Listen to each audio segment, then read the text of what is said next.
The power of faith एक transformative book है जिसमें आस्था की पावर के बारे में बताया गया है। यह बुक सर श्री द्वारा लिखी गई है।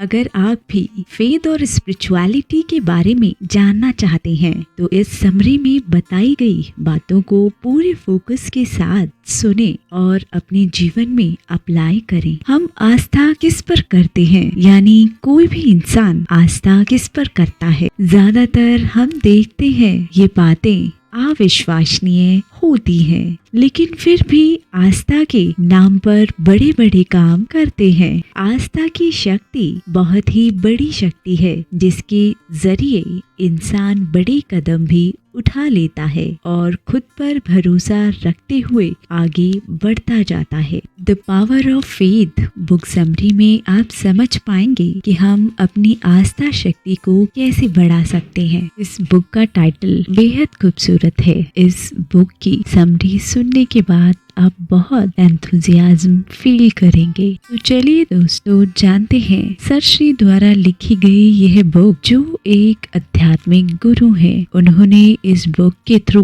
क्या समझाने का प्रयास किया है। अगर आप खुद से इस बुक को पढ़ना चाहते हैं, इस बुक के हिंदी वर्जन को पढ़ना चाहते हैं, तो ये बुक हिंदी में विश्वास नियम के नाम से जानी जाती है। हम एक स्टोरी के थ्रू इस बुक की समरी का शुभ आरंभ करते हैं ताकि आपको आस्था के ऊपर अत्यंत विश्वास आने लगे। चलिए शुरू करते हैं इस कहानी को, जो आपकी आस्था को 100 गुना बढ़ा कर देती है। एक व्यक्ति था जिसको घूमना फिरना बहुत पसंद था। एक बार उस व्यक्ति ने मन बनाया कि क्यों न मैं रेगिस्तान जाऊं।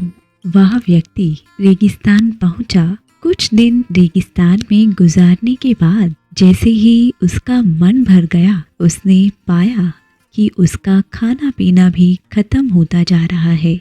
तो उसने रेगिस्तान से बाहर जाने का विचार बनाया, लेकिन वो रेगिस्तान के इतने अंदर तक पहुंच गया था कि उसे रेगिस्तान से बाहर आने का रास्ता पता ही नहीं चल रहा था। कई बार उसने किताबों में पढ़ा भी था कि रेगिस्तान से लोग बाहर नहीं निकल पाते क्योंकि उन्हें रास्ता समझ नहीं आता। जब उसने ये सोचना शुरू किया तो उसके अंदर भय उत्पन्न होना शुरू हो गया और उसने हिम्मत दिखाते हुए रास्ता ढूंढना शुरू कर दिया। फिर क्या दोस्तों, चलते चलते उसे एक हैंडपंप नजर आया। वह खुशी से झूम उठा क्योंकि रेगिस्तान में घूमते घूमते उसको बहुत प्यास लगी थी। वह हैंडपंप से पानी नहीं निकाल पा रहा था। हैंडपंप के बाजू में एक बोतल रखी हुई थी और उस बोतल में थोड़ा सा ही पानी था। बोतल पर लिखा था कि यह पानी अगर आप हैंडपंप में डालेंगे तो हैंडपंप से बेहद पानी आने लगेगा। जैसे हर सिचुएशन के 2 रिजल्ट्स निकलते हैं, वैसे ही वह व्यक्ति सोचने लगा, अगर हैंडपंप में मैंने पानी डाल दिया और पानी नहीं निकला तो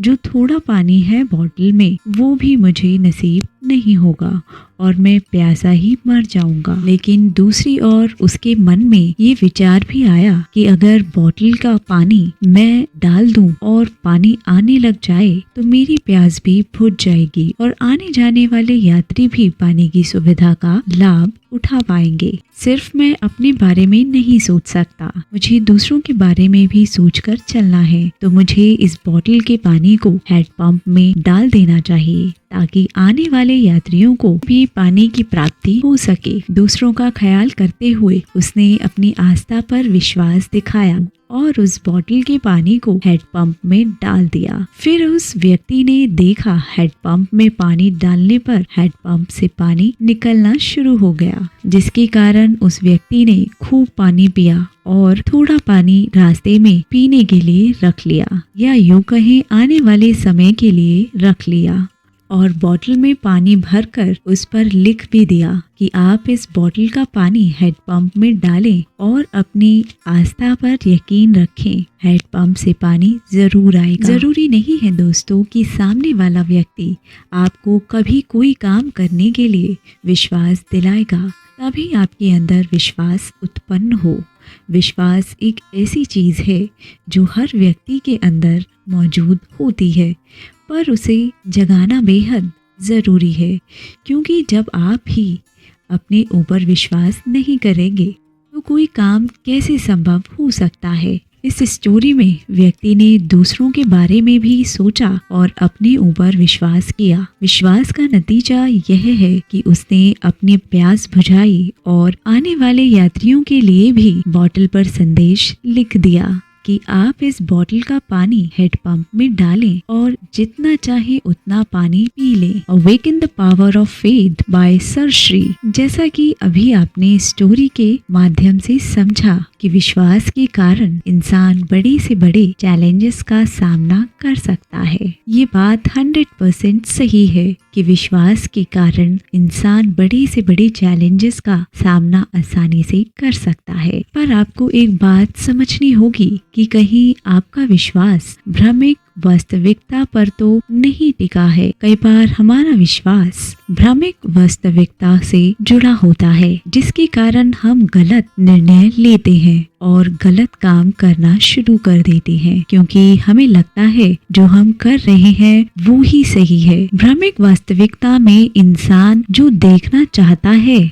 वो ही देखता है और सच्चाई से अपने आप को दूर रखता है। ऑथर का कहना है, कई बार इंसान अपने आप को भ्रमिक वास्तविकता में ही रखता है और जिसकी वजह से उसके जीवन में खुशियां नजर नहीं आती। सच्चाई से अपने आप को दूर रखने का मतलब यह है कि हम अनजाने में अपने आप को गलत डायरेक्शन में लेकर जा रहे हैं, क्योंकि हमारा दिमाग वो ही देख रहा है जो वो देखना चाहता है। ऑथर का कहना है कि हम सब जानते हैं कि पैसा हमारे जीवन के लिए कितना ज़रूरी है। अगर हम इस बात को सच मान ले तो यही टाइम के साथ हमारे विश्वास को बड़ा करेगा, जिसके कारण हम वो काम करेंगे जो हमें करने चाहिए। सपोज करो कोई इंसान सोचता है कि पैसा बुरी चीज है, तो वो पैसे को अट्रैक्ट करने की जगह पैसे से दूर होता जाएगा, जिसके कारण उसकी हेल्थ, रिलेशनशिप और ब्राइट फ्यूचर सब पर बुरा असर पड़ेगा। सही टाइम में सच्चाई को समझने से इंसान के अंदर सही आस्था उत्पन्न होती है, जिसकी वजह से वह फ्यूचर में अपना जीवन ब्राइट बना सकता है। दोस्तों, अगर हम अपनी आस्था सही बनाते हैं तो जीवन में बड़ा बदलाव आना तो तय है।